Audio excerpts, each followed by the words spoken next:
In 1980, the Paragon Hotel became one of the most popular vacation spots for celebrities and rich people. Eventually, a famous mobster started to conduct a shady business at the hotel and even invested in it. Afterward, the owner's wife was found dead and he went missing. This caused the hotel to close its doors. When the mobster died too, his fortune disappeared. A few months ago, Amanda desperately crawled on the floor of a dark corridor to try to get away. Suddenly she saw something in front of her and froze in horror. In the present, Diane starts a live stream for her channel The Creepers. She and her boyfriend Rick announce that today's trick will be to jump off a moving train. Their chat cuts to a short clip that shows Diane jumping through the door. A passenger watches in shock and her face is edited as a joke. This was all part of their intro, and now the duo shows the whole process as Cora and Vern show up with a big trash container. The four of them are wearing staff uniforms, so when they walk by security they aren't stopped. Once they're in the train, they open the container so JD can come out with their gear. At that moment a passenger enters their car and Rick tries to tell her that it's closed, but she ignores him. The team decides to ignore her too and uses tools to force the door open. Then they install a metal bar that will keep the door from closing again. After they take off their uniforms, they jump off the moving train, landing perfectly just like they practiced. Now the group is on the rails, so they have to run as fast as possible to avoid getting crushed. They rush to the wall and get out of the way just in time. Once the train is gone, they approach a big gate and try to open it to no avail. Cora jumps to start climbing the gate and wall, using her body cam to record the process. She opens a vent and crosses it to reach the other side, where she can open the gate for her friends. The group explores a corridor and admires the graffiti that decorates every inch of the walls. At the end of the corridor they find a graffiti by the famous artist Basquiat. After Rick reminds everyone to record but not to touch, they take pictures and videos of the place. However, JD starts breaking a piece of the Basquiat graffiti, ignoring his friends when they scold him. Rick jumps on him to try to stop him and a fight ensues. Once Vern pulls them apart, Rick kicks JD out of the team. JD says he'd rather be rich than a nobody and leaves with the graffiti piece. Minutes later the group hears the guards coming. They immediately start running down the tunnel and manage to escape without getting caught. The next day, Diane checks the uploaded video and sees it only got 82 views. The team is frustrated because they don't know what else to do to get views, so Rick reveals he has a surprise. He's acquired the blueprints of the Paragon Hotel because he's heard that the mobster's money is still hidden there. Many people have tried to enter the abandoned building to search for that money, but none of them ever returned. The legend says evil lives there and doesn't like visitors. The group is excited about the idea of finding the money, but Rick reminds them of their rule: they only document. Then Diane takes off her hat to reveal her new hair color. Rick is left in shock, which disappoints her. At that moment they get a notification and discover that JD has joined a new team. He shows off the stolen wall piece in a video and insults the creepers. His new friends are playing Russian roulette, so Rick calls them psychos. While the others aren't watching, Diane posts that they'll be going to the Paragon. The following night, Vern, Cora, and Rick are in a motel with their gear, but they haven't heard from Diane. At that moment someone knocks on the door and Rick opens it to find Frank, who works for the Vice News outlet. Cora explains that he contacted her and she invited him to come with him. Then Diane finally arrives, so Frank explains himself. He wants to watch the group crack the Paragon and publish the story. He knows about their plan from Diane's post, and the group gets angry at her for ruining the surprise. Rick thinks it's a bad idea, and Vern believes Frank is an undercover cop. However, Diane likes the idea because it may bring the views they need, so they're bringing Frank along.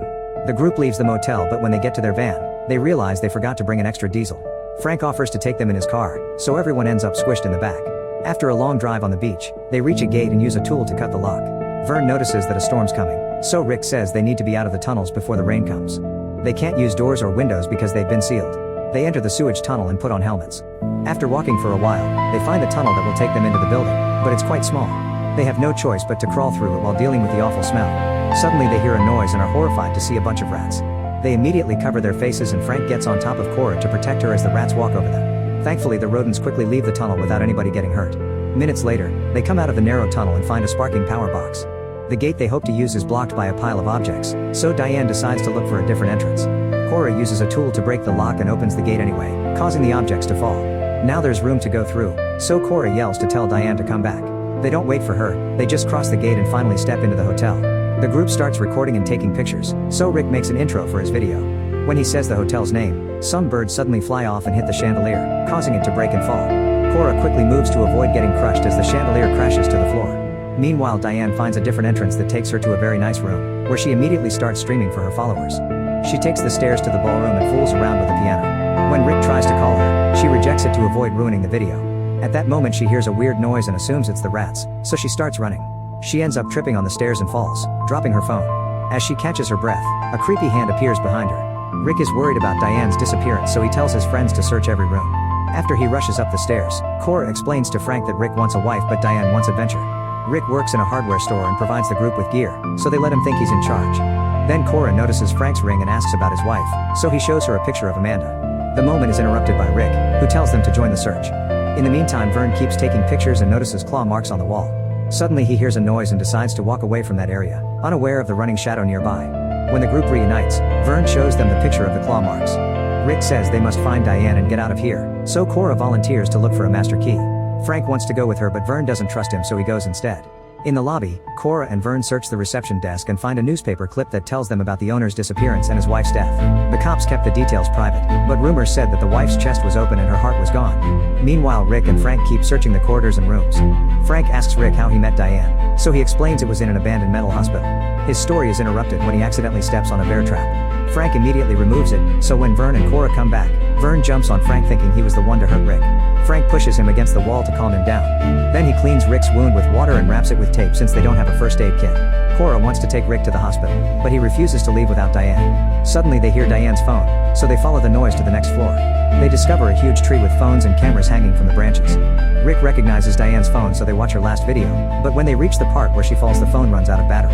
Then they hear a strange noise, and Vern reluctantly says they should call the cops. Cora agrees, but Rick and Frank think there's no time to wait for the police. A creepy voice says that a powerful secret was shared with him to become more than a foolish man. This changes to a recording of the murder of the owner's wife and the murderer ripping her heart out. At the same time, Diane looks around until she discovers a book called His Dark Majesty. A dedication from the mobster to the owner's wife says that this book can give her great power but also great pain. The book's text talks about a ritual to channel the forbidden power of shadow alchemy, using words like satanic and ungodly. Illustrations show a terrifying monster eating people and a human transforming into a creature. Another drawing shows the creature eating a person's heart. Both the book and the recording explain that by eating a mortal's sacred heart, the chosen one will be gifted with supernatural strength. Meanwhile, Todd and Mac run around until they find an open room with bullet holes in the wall. To their surprise, the money is right there falling from a wardrobe. Todd rushes to pick it up while Mac looks around. He's horrified to find a skeleton on the floor with its chest open and rats feeding on it. Mac decides the money isn't worth this and runs away.